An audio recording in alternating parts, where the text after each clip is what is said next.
नमस्कार भारत। जय हिंद साथियों, कैसे हैं आप सभी। आशा करता हूं कि आप सभी अच्छे होंगे। पिछले साल के एनएमएमएस के 90 क्वेश्चन में से 60 क्वेश्चन का हम हल कर चुके हैं। आज हमारे पास है अगले 30 क्वेश्चन के लिए। ठीक है, तो without any delay let's start today's class. 61 number का क्वेश्चन। अब इसमें बताइए आखिर क्या होगा ये। देखिए, देखो इस प्रकार के क्वेश्चन में लॉजिक लगाइए। घर पे बैठ के बिल्कुल आराम से आप लॉजिक लगाइए। क्या होता है, कुछ भी लग सकता है इसमें लॉजिक। देखो, 9 में से 4 गए तो कितना बचा?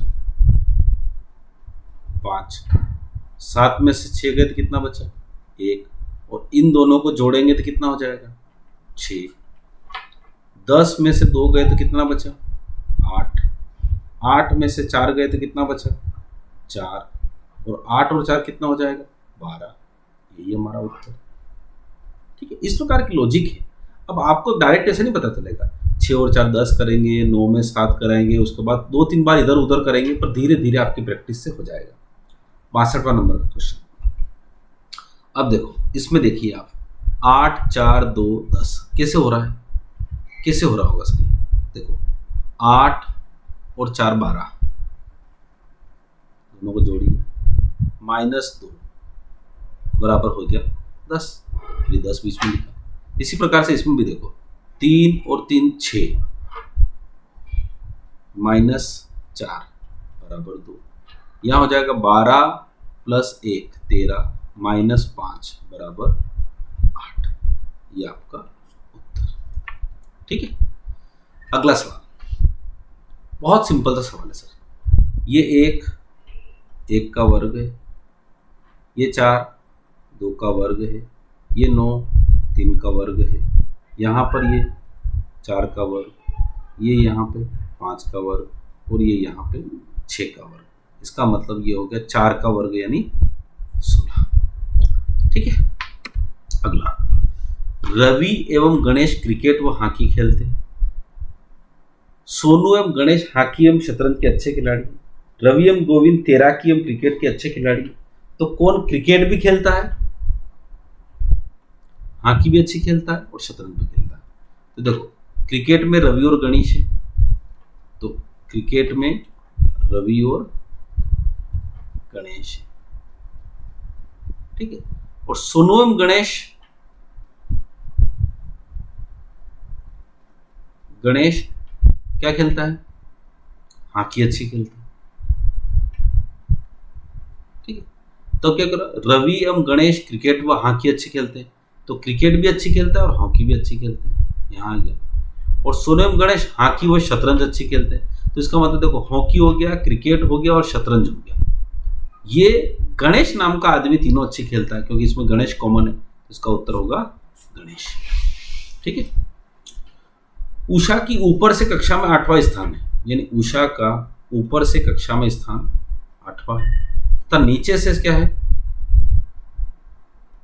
37वां। तो कक्षा में कुल विद्यार्थियों की संख्या कितनी होगी? अब देखिए, ये 37 है और ये 8 है। 37 और 8 कितना होता है? 45। इस 45 में से एक कम करिए, 44। तो आपका उत्तर कितना होगा? 44। जब भी इस प्रकार से हो, देखिए, अगर इधर से कोई लड़का 15वां है और इधर से कोई लड़का 16वां है, तो उस पूरी पंक्ति में कितने बच्चे हैं? तो 16 और 15 कितने होते हैं? 31। 31 में से एक जाएंगे तो 30 होगा। ठीक है, इसी प्रकार से करना। एक होमवर्क है आपका, घर पे आप करिएगा। इधर से बच्चे हैं 37 बच्चे, और इधर से बच्चे हैं आपके 38 बच्चे। ठीक है, तो कुल बच्चे कितने होंगे आपको ये बताना है ना, इस पूरी पंक्ति में। ठीक, यदि किसी वस्तु का क्रय मूल्य 10, देखो क्रय मूल्य का मतलब खरीदा हुआ मूल्य, ये कितना है? 10। विक्रय मूल्य कितना है? वो है 12। ठीक है, तो क्रय मूल्य आपका 10, विक्रय मूल्य 12, तो 2 रुपए का प्रॉफिट हुआ 10 पे, तो 100 पे कितना? परसेंटेज का मतलब 100 पे। 2 एकम 2, 2 5 10, 5 एकम 5, 5 दूनी 10, 20% का आपको प्रॉफिट लाभ होगा। देखो अब इसमें बताइए, विस्थापन, दूरी, लंबाई और संहति। देखो विस्थापन भी एक दूरी होती है, दूरी अपने आप में दूरी, लंबाई भी, परंतु द्रव्यमान ये तो आयतन होता है। ठीक है, तो ये अलग हो जाएगा अपना उत्तर। मिलीमीटर, मिलीलीटर अच्छी बात है, लीटर ये भी अच्छी बात है, घन मीटर। अब इसमें देखिए इसमें क्या आखिर आपका रहेगा जो आपको बताना है, बताओ। देखो किलोग्राम यहां पे भार से संबंधित है और ये आपका आयतन, आयतन, आयतन। तो अपना किलोग्राम आपका अलग हो जाएगा। गोला, प्रिज्म, वृत्त और घन। देखो गोला ऐसा होता है, ये पूरा ठोस गोला। प्रिज्म आपने देखा ही है, घन भी आपने देखा, ये भी 3 डायमेंशनल होता है, ये भी 3D होती है और ये भी 3D होती है। पर वृत्त ऐसा होता है। ठीक है, तो इसका मतलब होता है वृत्त हमारा अलग है। कोहरा बिल्कुल पानी की एक बूंदे टाइप होता है, पाला भी वही होता है, ओस भी वही होता है। तो वर्षा पूरी अलग होती है, तो आपको वर्षा अलग है। देखो दर्पण प्रतिबिंब में कुछ नहीं करना है। देखो यहां से ये जो तीर है ना, तीर इसको पकड़ के उधर कर दो। जैसे कि ये तीर, तो तीर पकड़ के उधर करेंगे तो इस तीर का मुंह किधर हो जाएगा, इधर हो जाएगा, और ये चीज इधर हो जाएगी। तो आपका ऐसा उत्तर कहाँ मिलेगा अपने को, ऐसा उत्तर मिलेगा चौथे पर। तो इगोत्तर का कौन सा होगा, चौथा। 72। मतलब अब इसमें देखो, तो अब देखो अगर इसका प्रतिबिंब बनाना है,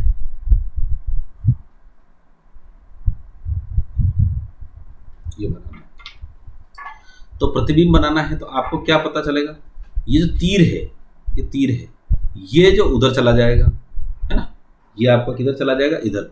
और हमेशा सबके यहां से कोना पकड़ना है और इधर बनना, सभी उधर हो जाएंगे, तो इस तीखे मुंह इधर हो जाएगा। ये आपके पास ये ऐसी कंडीशन हो जाएगी। तो ऐसी कंडीशन केवल और केवल इसमें है, इसमें है, इसमें नहीं, और ये तो ये भी गलत है, ये। अब ये वाले भी मुंह उल्टे हो जाएंगे, तो ये भी तीखे मुंह हो जाएंगे, तो इसका उत्तर कितना होगा, सी। ठीक है, इसमें भी सेम। देखो मैं कुछ नहीं कह रहा हूं, आपको क्या करना है, देखो यहां पे क्या किया था, दर्पण के पास में जो कोना होता है, ये कोना, दर्पण के पास में, दर्पण लिखा हो ना, दर्पण के पास में जो कोना हो, यहां से पकड़ के उसको औंधा कर दो। ठीक है, तो यहां पर भी देखो दर्पण के पास में जो है उसको औंधा कर दो। ये यहाँ पर दर्पण के पास में जो पूरा औंधा कर दो, जैसे हम औंधा करने जाएंगे तो यहाँ पर ये तीर यूं आ जाएगा, तो ये तीर कहाँ आ जाएगा, यहाँ आ जाएगा। यहाँ है ही नहीं, यहाँ है ही नहीं, यहाँ और यहाँ है। अब जब तीर यूं होता रहेगा तो डेफिनेटली ये बिंदी नीचे थोड़ी आएगी क्या, तो आपका उत्तर कौन सा रहेगा, सी रहेगा। ठीक, 74 में बस वही, यहाँ से दर्पण के पास में से कोना पकड़ के उधर करिए, दर्पण के पास में से कोना पकड़ के उधर करिए, उल्टा करिए पूरी तरह से। अब जैसे उल्टा करेंगे तो ये पूरी तरह से ऊपर उल्टा हो जाएगा। अब यहाँ पे उल्टा हो जाएगा तो कौन सी आकृति आएगी, सबसे पहले आपके पास जो तीर है, जैसे ये तीर है, ये तीर किधर हो जाएगा, नीचे की तरफ हो जाएगा, यानी ये नीचे की तरफ है, ये गलत हो गया, है ना। यहाँ पे ये भी नीचे की तरफ है, ये भी नीचे की तरफ है, ये भी नीचे की तरफ है।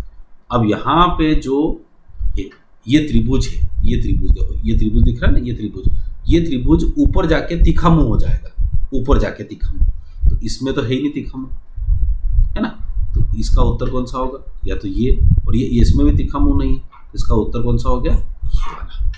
74 का कौन सा हो गया, बी। ठीक है,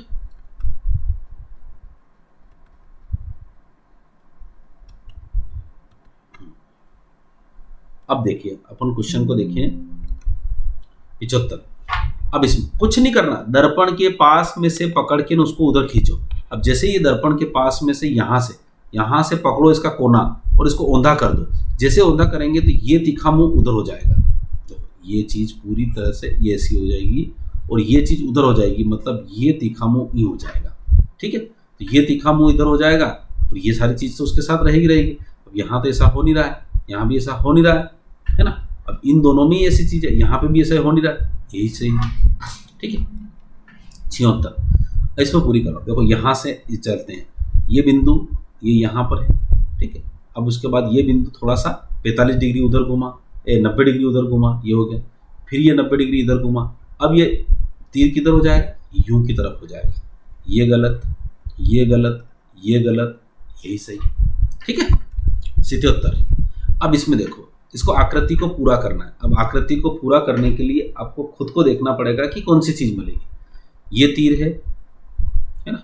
अब ये तीर है यहाँ पे, देखो ये यहाँ पे, तो अब यहाँ पे ये तीर जो है, देखो ये तीर अंदर है, ये तीर अंदर है। अब यहाँ पे ये तीर बाहर है, तो ये भी तीर कहाँ होना चाहिए, बाहर होना चाहिए।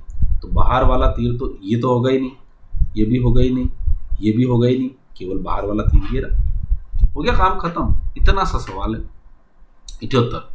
अब आप खुद सोचिए, यहाँ पे ये हो रहा है। अब यहाँ पे कुछ नहीं कर रहे हैं सर, कुछ नहीं कर रहे हैं। देखो ये ऐसी कंडीशन हो जाएगी, ये ऐसी हो जाएगी। ठीक, अब ऐसी हो जाएगी तो आपको पता है ये यहाँ पे ये ऐसा हो रहा है, ठीक। और उसके बाद ये यहाँ पे लास्ट में ऐसा हो रहा है। तो ये ऐसी आकृति कहाँ से मिलेगी आपको, देखो ये यहाँ से। अब कहाँ से मिलेगी, तो 78 का कौन सा उत्तर होगा। 78 का आपका अगर देखें, देखो एक तो ये लकीर आना चाहिए, तो ये लकीर तो इसी में है। फिर उसके बाद ये लकीर भी आना चाहिए, ये भी है, और ये इसमें भी है। तो 78 का केवल डी में ये उत्तर है। 79 देखो, 15 के बाद 19 हुआ, 4 जुड़ा। 19 के बाद 27, तो ये हुआ अपने पास 8। 27 के बाद 36 हुआ, तो 27 के बाद 36 हुआ, तो ये कितना हो आप देखेंगे, ये 9 हुआ। 36 के बाद 63 हुआ, ओहो, तो ये 27 हुआ। अब आप खुद देखिए, ये 4 किसका वर्ग होता है, 2 का वर्ग। ये 8 क्या होता है, 2 की घात 3 होता है। ये 9 क्या होता है, 3 की घात 2। तो ये क्या होता है, 3 की घात 3। ओहो, ऐसा है क्या। तो 2 का वर्ग, 2 का वर्ग 2 का क्यूब, 3 का वर्ग 3 का क्यूब, तो 4 का वर्ग होना चाहिए। 4 का वर्ग कितना होता है, 16। 16 होगा तो यहाँ पर 9 और यहाँ 79, 79 आपका उत्तर आएगा। 79 आपका उत्तर आएगा। तो 79 आपका आंसर है। ये देखिए, ये 8 का आधा और उसमें 3 का गुना, फिर ये आधा, फिर 6 में 3 का गुना, फिर ये 18 का है ना, 18 का यहाँ पे 9 है, सॉरी, ये 18 का आधा, तो फिर इसके बाद 3 का गुना। तो अब इसका मतलब होता है,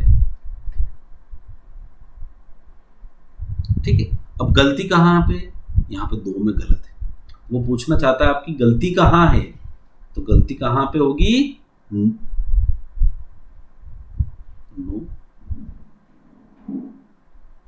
अच्छा, यहाँ पे क्वेश्चन मार्क है, सॉरी, ये ऐसा है 8, 4, 12, 6, 18, क्वेश्चन मार्क और 27।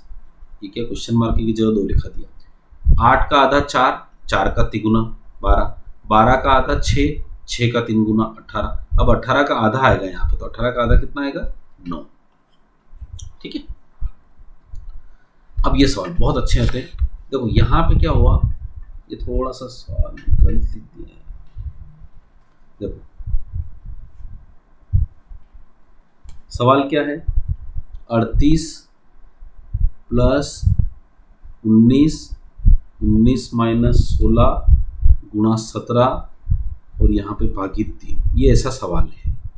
अब इसको बदलना है, तो देखो 38, 19, 16, 17 और 3, ये सवाल। अब इसमें बदलना है आपको। देखो क्या बदलना, प्लस, तो प्लस का अर्थ क्या होता है, गुणित। तो यहाँ पर क्या हो जाएगा,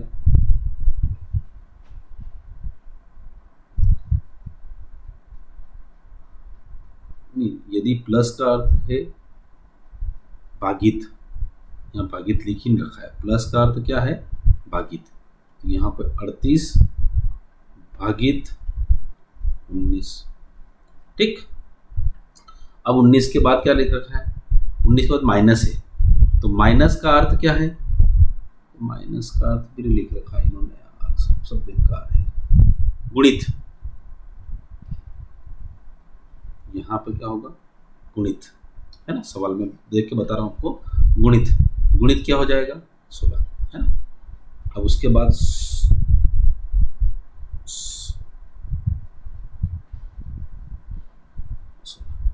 अब उसके बाद 16 के बाद यहाँ पे 16 के बाद यहाँ पे क्या लिखा गुणित, और तो गुणित का अर्थ क्या है माइनस। ये सब दिक्कत हो रही है थोड़ी सी, यहाँ पे गलती लिखा हुआ है, ये माइनस कितना हो जाएगा 17, है ना, गुणित का अर्थ। अब भागित का अर्थ क्या हो जाएगा, तो भागित का अर्थ प्लस होता है, तो 17 भागित 17 प्लस 3,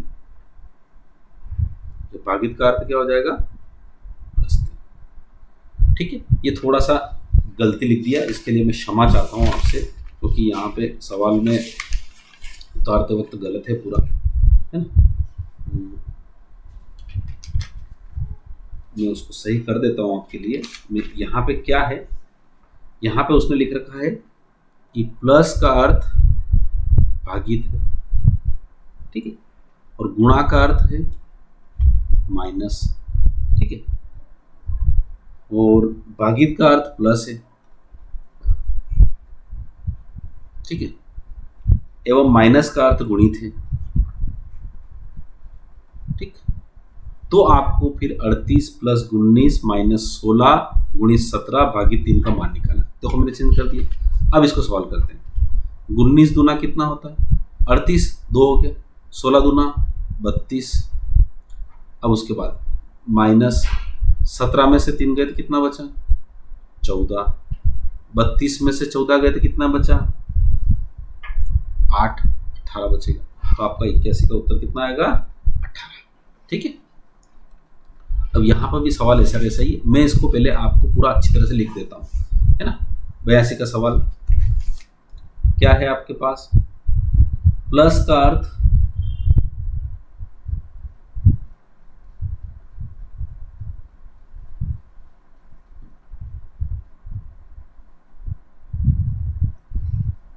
ये सवाल भी पूरा गलत लिखा हुआ है,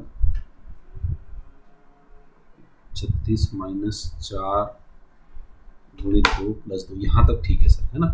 अब यहाँ पे देखो माइनस का अर्थ लिखा हुआ है भागित, है ना, ये सब गलत है पूरा, ये ऊपर सब चीज़ गलत है ना। और गुणा का अर्थ है माइनस, भागित का अर्थ प्लस है। ठीक है, अब ये सवाल करना आपने। अब यहाँ पे 6 प्लस, है ना, 6 भागित 36, ये यहाँ पे भागित है, ये भी गलती है। इतनी सारी गलती करेंगे तो क्या होगा भाई, 6 भागित 36। अब इसमें गलती करेंगे, सही करेंगे, तो 6 इस भागित का क्या हो जाएगा प्लस हो जाएगा, तो 6 प्लस 36। ठीक हो गया, 6 प्लस 36। और यहाँ पर एक और चिन्ह है, यहाँ पर 36 के बाद चिन्ह है माइनस का, तो माइनस को क्या लिखते हैं भागित, तो ये लिख दिया माइनस को भागित, ये हो गया 4। फिर क्या कह रहा, गुणा को माइनस लिखते हैं, तो गुणा को माइनस लिखिए 2, और क्या लिखते हैं प्लस को प्लस ही लिखते हैं, ऐसा उसने बोला है। तो यहाँ पे प्लस को नहीं, प्लस को गुणा लिखते हैं, प्लस को क्या लिखते हैं गुणा लिखते हैं, तो ये प्लस को क्या हो गया। अब ये सवाल हो गया, देखिए सबसे पहले इसमें बोडमास रूल लगता है बेटा, BODMAS, B for bracket, O for ओप काकी के, ये दोनों तो है ही नहीं इसमें। पहले तो लगता है डिवीजन, मतलब पहले भाग करो, फिर उसके बाद आप गुणा करो, और उसके बाद फिर प्लस और माइनस करो। तो यहाँ पे सबसे पहले भाग होगा 36 में 4 का भाग दिया तो कितना होगा 9, 9 में 6 जुड़ेंगे तो कितना हो जाएगा 15, 15 2 दूनी 4 और 15 में से 4 जाएंगे तो कितना बचेगा 11। तो आपका उत्तर रहेगा 82 का सी। 83। अब 83 वाला सवाल बहुत ही बढ़िया सवाल है।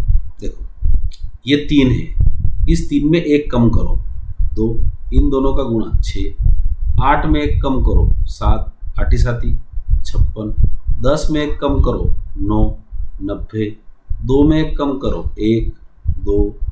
तो यहाँ पर डेफिनेटली क्या लिखेंगे, मैं लिखूंगा 5 और 5 में एक कम करूंगा 4, तो 5 चौक 20। तो यहाँ पर मेरा उत्तर क्या आएगा 5। ठीक, समझ ये हो गया। 84 बहुत सिंपल सा सवाल है सर। देखिए ये 16 और 9 कितना हुआ 25, इसका वर्गमूल निकाला तो कितना हुआ 5। अब यहाँ पे 144, तो 144 में जोड़ो आप 25, तो 144 प्लस 25 बराबर 169 और इसका स्क्वायर रूट निकालेंगे तो 13। इसका उत्तर आएगा यहाँ पे 25। 26। देखो मैंने आपसे कहा था कि अल्फ़ाबेट में आप सभी नंबर याद करिएगा। ए का 1 होता है, बी का 2 होता है, इस प्रकार से याद करिएगा। अगर इस प्रकार से याद करेंगे तो आपको सवाल पढ़ने में सफलता होगी। देखो तो सी का कितना होता है 3, आर का कितना होता है 18 और डी का कितना होता है 4। इन सबको जोड़ेंगे तो कितना होगा 18 4 22 और 3 25 यानी 25। यहाँ पे एन का कितना होता है आपके पास 14 प्लस बी का कितना होता है 2, आई का कितना होता है 9, 9 और 2 11, 11 और 14 कितना होगा 25, यानी सभी वाई आ रहा है 25 मतलब वाई। अब यहाँ पे देखो एच मतलब 8, ई का मतलब 5, मतलब 8 और 5 कितना हुआ 13, तो 13 में 25 में से घटाएंगे तो कितना जोड़ेगा 12। यहाँ 12 आना चाहिए तब 25 होगा। 12 के लिए आपके पास कोड कितना होता एल, कितना कोड होता एल, तो यहाँ पर आपका उत्तर कौन सा होगा एल होगा। ठीक है, देखो ये सवाल बहुत सुंदर है। कितने डॉक्टर ऐसे हैं जो खिलाड़ी और कलाकार दोनों हैं। देखो डॉक्टर मतलब त्रिभुज लेना है आपको। अब त्रिभुज में भी वो लेना जो खिलाड़ी और कलाकार दोनों हो। तो देखो ऐसे जो खिलाड़ी मतलब चतुर्भुज में भी होना चाहिए और कलाकार मतलब होता है कि उसमें भी होना चाहिए। तो यहाँ पर ये चीज़ जो ऐसी है, देखो ये डॉक्टर भी है, ये यहाँ पर चतुर्भुज में भी आ रही है और ये खिलाड़ी में भी आ रही है। तो इसका उत्तर कितना होगा 86 का 4। बी 4 मतलब बी। कितने कलाकार खिलाड़ी हैं, कितने कलाकार मतलब होता है ये रेक्टेंगल मतलब आयत, और वो खिलाड़ी भी होना चाहिए। तो उसके बाद आपको पता है ये खिलाड़ी तो हो ना सकते हैं, ये 20 भी हो सकते हैं, 4 भी हो सकते हैं। तो 20 और 4 कितने होंगे 24। ठीक है, इसका उत्तर होगा 1, क्योंकि इस व्रत वाले भी लेना है और जो इस चौकुट में भी हो। तो व्रत और चौकुट में दोनों में हो तो ये 20 भी है और ये 4 भी है। कितने कलाकार ऐसे हैं जो न तो खिलाड़ी हैं और न ही डॉक्टर हैं। खिलाड़ी भी नहीं होना चाहिए और डॉक्टर भी नहीं होना चाहिए। तो खिलाड़ी भी नहीं होना चाहिए तो खिलाड़ी वाला तो ये वाला मामला है, तो गोले से बाहर रखो उसको। और डॉक्टर भी नहीं होना चाहिए तो इसका मतलब होता है त्रिभुज से बाहर रखो। तो खिलाड़ी और डॉक्टर से बाहर, इसका मतलब केवल ये बचे हैं बस केवल 40। तो ये उत्तर होगा इसका 40। ठीक है, कितने डॉक्टर ऐसे हैं जो न कलाकार हैं और न ही खिलाड़ी हैं। ऐसे कितने डॉक्टर हैं जो न तो कलाकार हैं, तो डॉक्टर ऐसे हैं जो क्या नहीं होना चाहिए, कलाकार भी नहीं होना चाहिए और खिलाड़ी भी नहीं होना चाहिए। देखो इस त्रिभुज, इस व्रत से बाहर और इस चतुर्भुज से बाहर, तो केवल 25 ही बचा है। तो इसका उत्तर कितना होगा 25। 90 कितने खिलाड़ी ऐसे हैं जो डॉक्टर हैं। खिलाड़ी और डॉक्टर बताना है तो खिलाड़ी मतलब इस व्रत में होना चाहिए और डॉक्टर मतलब त्रिभुज में होना चाहिए। तो ये डिक्टर 15 और 4 19। तो इसका उत्तर कितना होगा 19। ठीक है, आशा करता हूं कि आपको ये 90 के 90 सवाल आपको समझ में आए होंगे। केवल इसमें 1-2 क्वेश्चन मैंने आपको छुड़वा दिए थे क्योंकि वो त्रिभुज काउंट करना थे। अगर आपके 90 में से 60-70 क्वेश्चन सही होते तो डेफिनेटली आप बहुत ही अच्छी जगह पर पहुंच जाएंगे। ठीक है, इसी आशा के साथ, इसी उम्मीद के साथ कि आप एनएमएमएस की और यहाँ पे प्रधानमंत्री यशस्वी अपने इसमें अतुल माहेश्वरी योजना, इन सब में रीजनिंग का एक बहुत बड़ा रोल प्ले होता है। ठीक है, थैंक यू सो मच। जय हिंद, जय भारत।